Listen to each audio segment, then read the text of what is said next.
Assalamualaikum warahmatullahi wabarakatuh. Waalaikumsalam warahmatullahi wabarakatuh. Aku Anin. Aku Revan. Dan kita berdua adalah host dari Pras Podcast Ramadan Asik Sul. Sekarang narasumber kita yaitu Bapak Abdul Aziz selaku Guru Mapel Agama di SMP Sulu. Assalamualaikum Pak Aziz. Waalaikumsalam warahmatullahi wabarakatuh. Nah, dalam podcast Ramadan ini, Revan, kita akan membahas apa sih? Kita akan bahas banyak soal-soal yang ada agama di bulan Ramadan ini. Salah satunya yaitu ghibah dan aktivitas akademik yang ada di dalam bulan Ramadan. Pertanyaan pertama, apa itu? Nah, Pak Aziz, kan sekarang udah masuk bulan puasa nih. Menurut Bapak, gimana sih caranya menyeimbangkan ibadah dan aktivitas akademiknya? Oke, bismillahirrahmanirrahim. Assalamualaikum warahmatullahi wabarakatuh. Alhamdulillah wa syukurillah, terima kasih. Ini perlu dijawab dengan singkat dan padat. Jadi sebagai seorang remaja muslim dan muslimah, bagaimana cara menyeimbangkan antara aktivitas akademik dan beribadah puasa, terutama ini kan udah masuk puasa. Ini dua-duanya yang sangat signifikan. Bagaimana kita bisa menyeimbangkan antara belajar di sekolah dengan berpuasa. Kebanyakan kita kalau berpuasa itu dimungkinkan akan batal kalau kerjanya sangat keras, apalagi belajar. Boleh nggak belajar kita nggak puasa? Kalau memang belajarnya sungguh-sungguh dan menguras tenaga dan mungkin bisa menguras keringat, itu bisa kita batalkan karena memang nggak puasa. Sama dengan kerja bangunan. Itu mungkin menurut seperti itu. Lalu menurut Pak Aziz, bagaimana sih cara belajar untuk anak-anak seperti kita biar nggak cepat lelah pada saat di bulan puasa itu? Jadi menurut Pak Aziz, paling tidak kita menggunakan ada namanya manajemen waktu yang efektif. Kalau di sekolah kita kan sudah ada waktunya, berarti ya kita minimalisir, tidak ya kebanyakan kita lari-larian, ya. Itu bisa menguras tenaga.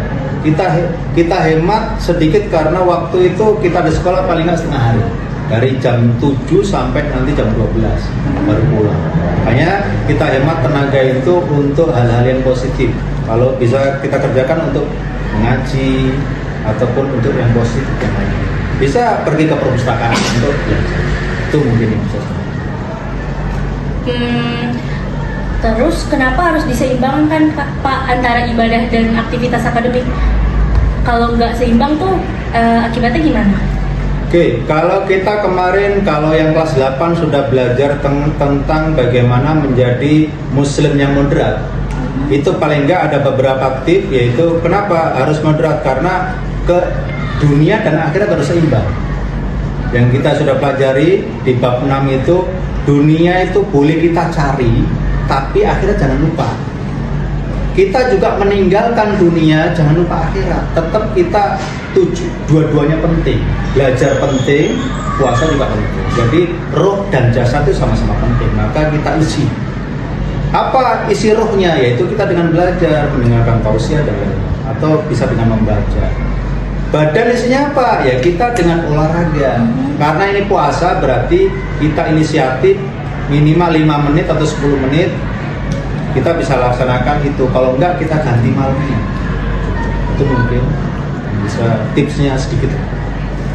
Jadi ke topik selanjutnya, menurut Bapak nih, dosa ghibah itu seperti apa sih Pak? Wah, itu yang dibicarain. Oke, jadi begini. Kalau kita berbicara tentang ghibah, tahu nggak sih apa itu ghibah? Berbicara. Seperti ngomongin orang-orang, Berbicara buruk tentang orang lain. Oke, jadi konsepnya ghibah itu adalah membicarakan kejelekan, keburukan orang lain. Jadi kalau dalam surat Al-Hujurat itu diterangkan bahwa ayat 13, kalau tidak salah ya. Jadi a'udzubillahi samil alim minasyaitonir rajim, bismillahirrahmanirrahim. Ya ayyuhalladzina amanu tanibu katsiran minadh-dhon inna ba'dadh-dhonni itsmun wa la tajassasu wa la yaktab ba'dukum ba'dha. Yang artinya, hai orang yang beriman, jauhilah kebanyakan kecurigaan. Gon itu kecurigaan, buruk sangka, karena sebagian dari buruk sangka itu dosa. Jadi kalau dalam surat Al-Hujurat ini udah jelas bahwa perbuatan ghibah itu dilarang oleh Allah Subhanahu wa taala. Itu kalau di dalam sini di dalam surat Al-Hujurat. Jadi kita tidak boleh membicarakan kejelekan di belakang orang. Kebanyakan kalau kita membicarakan kejelekan orang itu nggak ada orangnya. Kalau ada orangnya kayaknya kemungkinan bisa marah. Kenapa? Karena itu memang aib tidak boleh keluar dari zona mereka berdua gitu. Kebanyakan kalau kita sebar karena berteman seperti itu. Jadi kalau berdua itu baik-baik saja, kalau di luar itu kita bicarakan. Itulah hari ini dunia ada. Terus menurut pandangan Bapak nih terhadap orang Muslim yang sedang berpuasa terus tetap gibah itu seperti apa, Pak? Oke, jadi di dalam Islam itu di dalam puasa paling nggak gini. Ada dua hal, ada yang membatalkan puasa, ada yang mengurangi pahala puasa. Salah satu yang bisa mengurangi pahala puasa, puasanya nggak batal, yaitu salah satu ngomongin orang. Pernah nggak kalian ngomongin orang? Nah, Sepertinya sering. Ada nggak di sini yang nggak pernah ngomongin orang kejelekannya ya?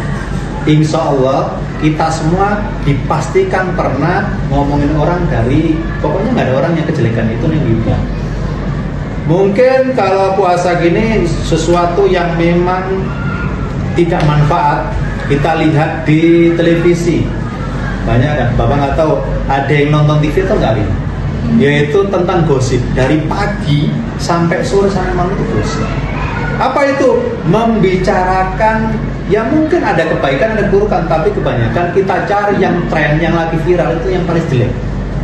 Nggak mungkin yang bagusnya, mungkin ada, tapi kemungkinan gosip itu atau ghibah ini kemungkinan yang jelek. Jadi itu perlu kita hindari, kita jauh-jauhi. Jangan sampai kita melakukan yang termasuk salah satu yang bisa mengurangi pahala puasa kita. Makanya Bapak maksud itu ghibah itu seperti ngomongin orang. Lalu bagaimana untuk umat muslim untuk menghindari kegibahan itu? Oke, paling tidak untuk menghindari ghibah itu kita cari teman-teman yang memang bisa melakukan kebaikan, bisa mengingatkan. Yang jelas sih beriman kepada Allah bahwa semua perkataan kita akan dicatat oleh Allah. Ya, itu jelas surat Al-Qaf. Jadi semua perbuatan kita, amal kita itu akan dicatat oleh Allah. Bahkan di dalam hadis ketika kalian pernah mendengar ada Isra Mi'raj, Nabi itu pernah ditunjukkan salah satu azab orang yang ghibah. Ada yang tahu nggak apa itu? Yaitu orang itu mencakar-cakar dadanya sendiri, muka-muka sendiri. Ini bukan pakai kuku yang kita lihat, tapi ini pakai tembaga. Itu dalam hadisnya. Jadi mencakar mukanya sendiri, badannya sendiri gitu. Sampai bagaimana? Ya sampai kesakitan. Itu adalah diperlihatkan salah satu azab bagi orang yang ghibah. Di hadis lain juga ada. Ketika Nabi Muhammad SAW lewat di kuburan, ada dua orang lagi disiksa. Salah satunya adalah adu domba. Adu domba itu sama dengan ghibah. Salah satunya. Ada nggak adu domba yang bagus? Ada, diperbolehkan itu paling tidak mempersatukan orang yang berseteru. Tapi biasanya adu domba itu jelek. Nah, itu bisa ghibah. Dan salah satunya itu yang dua adalah karena pipis tidak cebok, itu disiksa ketika di kuburan. Jadi kita jauhin paling enggak ghibah ngomongin orang, yaitu memang tidak diperbolehkan di dalam surat Al-Hujurat tadi. Memang tidak boleh kita berprasangka buruk apalagi sama manusia, sama Allah tidak boleh. Itu mungkin yang bisa. Yang terakhir nih Pak, kenapa sih umat muslim itu diwajibkan sekali untuk berpuasa? Oke, ini terakhir atau ada yang terakhir lagi? Seperti yang terakhir. Jadi gini, ini dalil yang sangat populer dalam surat Al-Baqarah 183 sampai 187, 188 itu berbicara tentang puasa. Nah, kita familiar, kita hafal, tapi kadang-kadang motivasi itu tidak sebanding dengan kenyataan. Kita udah tahu ilmunya tapi kita praktekkan. Bagaimana di dalam surat Al-Baqarah 183 itu, ya ayyuhalladzina amanu kutiba alaikumusiyam kama kutiba alal ladzina min qablikum la'allakum tattaqun. Endingnya cuma satu. Siapa yang dipanggil? Semua orang yang beriman. Ya, beriman. La'allakum tattaqun, ngapain? Endingnya tujuannya la'allakum tattaqun, supaya kita menjadi orang yang bertakwa. Simpelnya takwa itu kita menjauhi semua apa yang dilarang Allah, kita menjalankan apa yang disyariatkan. Itu simpelnya gitu. Kalau yang abu-abu nggak usah dikerjain. Ada kan yang abu-abu?